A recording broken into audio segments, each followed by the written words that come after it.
The Young and the Restless Spoilers. The moment Cain stepped back into Genoa City, there had been a shift, subtle at first, then gradually more alarming with each passing interaction. Lily had told herself that grief could change a man.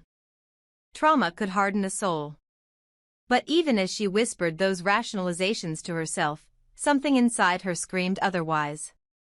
The man standing before her, the one who called her by name, kissed her cheek, and whispered familiar memories into her ear, wasn't the man she had once loved. His mannerisms were almost identical, his voice eerily consistent, his knowledge of her most intimate past with Cain too precise to be coincidence. And yet, there was something deeply wrong. His smile didn't reach his eyes. His touch lacked warmth. His reactions were calculated, almost rehearsed, as though he were following a carefully studied script. What troubled Lily most wasn't what he remembered, it was what he didn't. The way he hesitated on Cain's favorite cologne, the slight pause when asked about a childhood memory they once shared, the mispronunciation of a word Cain had always said in a peculiar way. Little cracks in the mask, imperceptible to most, but not to her. Not to someone who had shared a life with the real man. Still, she remained silent. What else could she do? To accuse him without evidence would be madness. And if her suspicions were correct, if this was indeed an impostor, then confronting him would be the last thing she could afford. A man who went to such lengths to become someone else, to wear another man's life like a costume, was not someone to provoke lightly. Lily played her part with the precision of an actress in a high-stakes drama. She smiled. She laughed. She listened as he told stories about his business trips, about people they both supposedly knew. And all the while, she watched. She memorized the way he moved, the cadence of his speech, the shadows in his eyes. Deep down, she already knew the truth, but part of her needed confirmation, something undeniable, something real. That confirmation came when she received a message from a contact in Paris, an investigator she had hired quietly weeks before, when her suspicions first began to spiral. The message was simple, body confirmed. DNA matches Cain Ashby. Deceased 3 months ago. Her heart stopped. There it was. The truth, clinical and cold. Cain was dead. Had been dead. Buried beneath foreign soil while this stranger wore his skin and smiled in her face. The realization struck her like a blade. All this time, she had mourned him in silence, only to be gaslighted into believing he had somehow survived, returned, changed. But there was no redemption here. No resurrection. Only a mask, a horrifying, perfect deception built on obsession and intent. And still, Lily said nothing. Because now she understood the stakes. This wasn't about grief anymore. This was survival. Whoever this man was, he was dangerous. He hadn't just mimicked Cain, he had become him. He had inserted himself into every crevice of Cain's life, from business accounts to family stories, manipulating every thread until it formed a convincing tapestry of lies. His knowledge was terrifyingly complete: birth dates, habits, financial records, passwords. He was no amateur. This was a man with resources, intelligence, and an agenda. And now, Lily was part of it. What chilled her more than anything was that he seemed to truly believe he loved her. His eyes sparkled with what looked like genuine affection. He brought her gifts, spoke of a future together, made plans for rebuilding what they'd lost. There were moments, fleeting but undeniable, when he looked at her with a longing that seemed all too real. It was that paradox.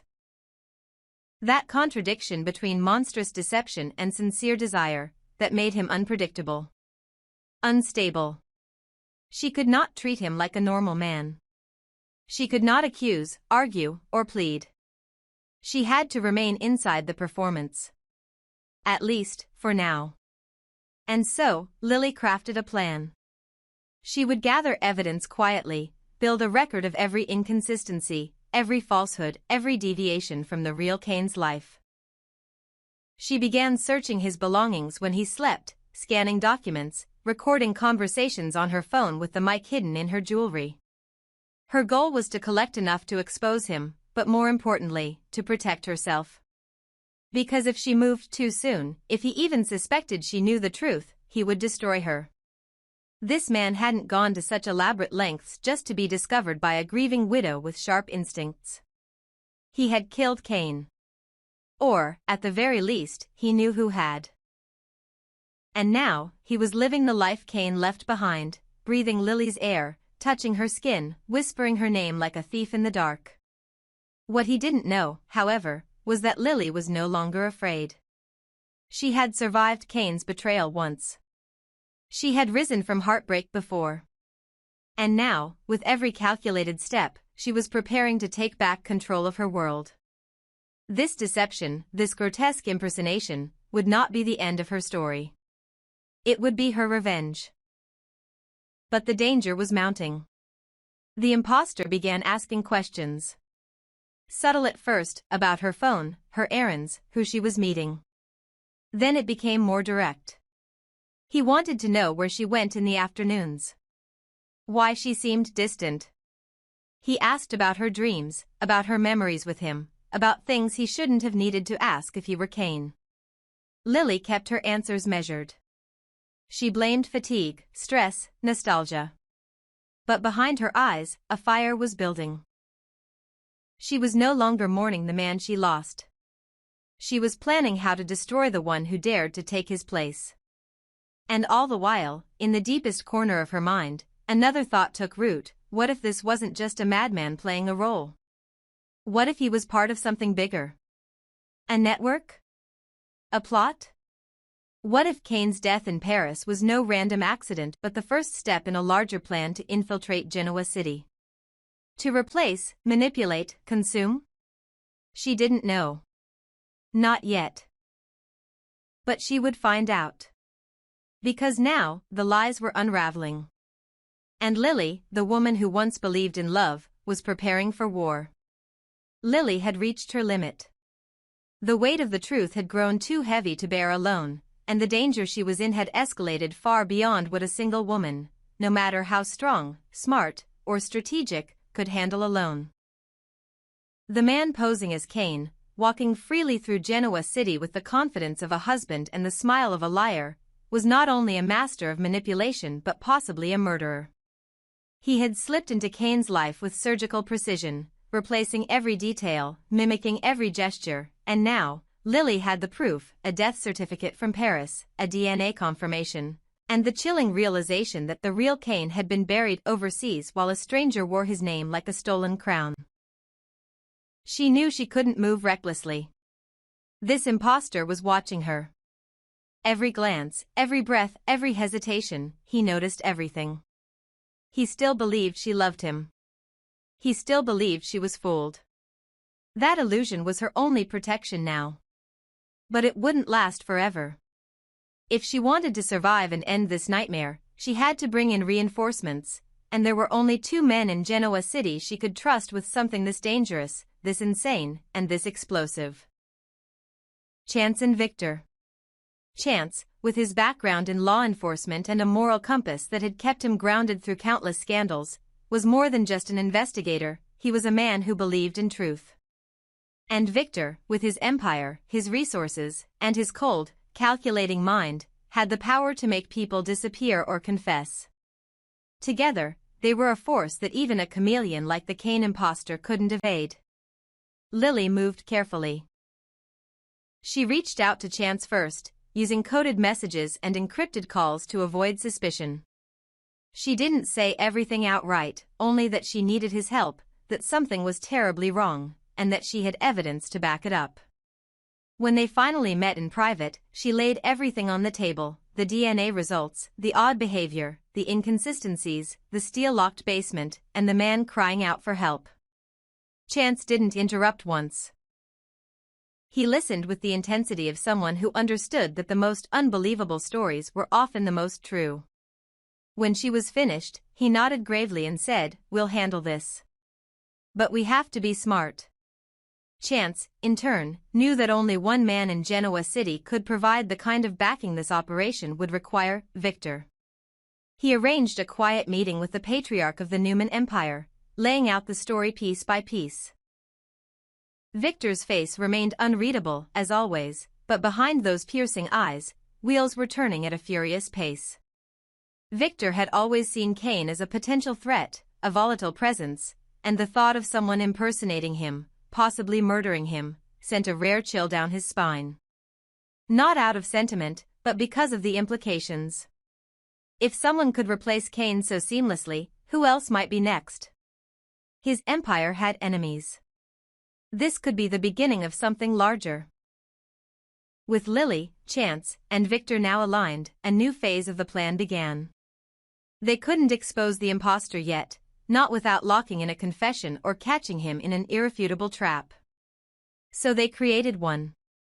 Victor used his resources to fabricate a leak, a fake news story about financial discrepancies in one of Cain's old offshore accounts.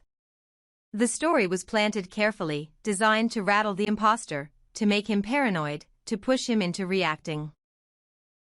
At the same time, Chance began feeding Lily questions to subtly ask in conversation, pieces of Cain's past that the real man would have remembered but an imposter, even a well-researched one, would likely get wrong. They tracked everything, expressions, voice modulations, slips of the tongue. And slowly, the mask began to crack. The imposter's calm started to fray. He asked Lily if she had spoken to anyone. He became more controlling, more obsessive. He changed passwords. He watched her when she slept. And that was when they knew the trap was working. Then came the turning point. Lily, under Chance's direction, staged a confrontation. She tearfully asked him about the night Cain had supposedly died in Paris, inventing a memory that never existed. A private moment, something only the real Cain would remember. The imposter faltered. He blinked twice. Smiled. Then changed the subject. That was the slip they needed. The man in front of her wasn't just an actor. He was a murderer. And now, with each move, he was unraveling. Victor launched the next phase. A private security team shadowed the imposter day and night, watching who he met, where he went, what he accessed. He made one crucial mistake. He attempted to withdraw money from a dormant bank account that belonged to Cain, one only the real man could access with biometrics. But the prints didn't match. With that, the final piece of the puzzle snapped into place. The man pretending to be Cain was not only an imposter, he had stolen the identity post-mortem, possibly after killing Cain himself. The truth, as horrifying as it was, began to emerge. Cain had traveled to Paris for a business meeting and never returned. The imposter had followed him there, eliminated him, disposed of the body, and returned to Genoa City under the mask of a resurrected lover. And the motive? Likely obsession. Perhaps with Lily, perhaps with power, perhaps with the life Cain had built. All of it stolen and replicated with chilling accuracy. Lily's heart broke anew. The man she had loved was truly gone, not just emotionally, but physically, brutally erased. And now, his face had been weaponized against her. But she didn't cry. She didn't scream. She focused. She stayed the course. And when Chance and Victor gave her the signal, she played her final role. She invited the imposter to dinner, dressed in the same gown she wore on the last night she had been with the real Cain. She lit the candles. She poured the wine. She smiled. And as he raised his glass, whispering words of twisted affection, the lights in the room flickered off, a signal. Within seconds, the door burst open, and Victor's team surrounded the man, guns drawn, masks off. The imposter ran, but it was futile. He was tackled, restrained, and unmasked before he could even reach the front door. Under the harsh lights of interrogation, the man finally broke. His name was not Cain. He was a former associate of Cain's from years ago, someone who had been fired, blackballed, erased from corporate circles. But he had studied Cain for years, harbored hatred, and built an obsession. When the opportunity came, he took it, following Cain to Paris, staging his death, and stealing everything he had ever wanted. His face, his money, his woman.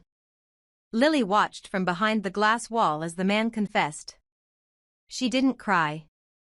Her expression was blank. But inside, something vital had been restored. Cain had not died forgotten. He had not vanished without justice. His death now had a voice, and she was that voice. And as she stepped out into the quiet Genoa city night, she knew the storm had passed. But part of her would never trust a smile again. Let me know if you'd like a follow-up where Lily rebuilds her life, or a twist where Damien finally emerges from the steel door after the imposter is arrested.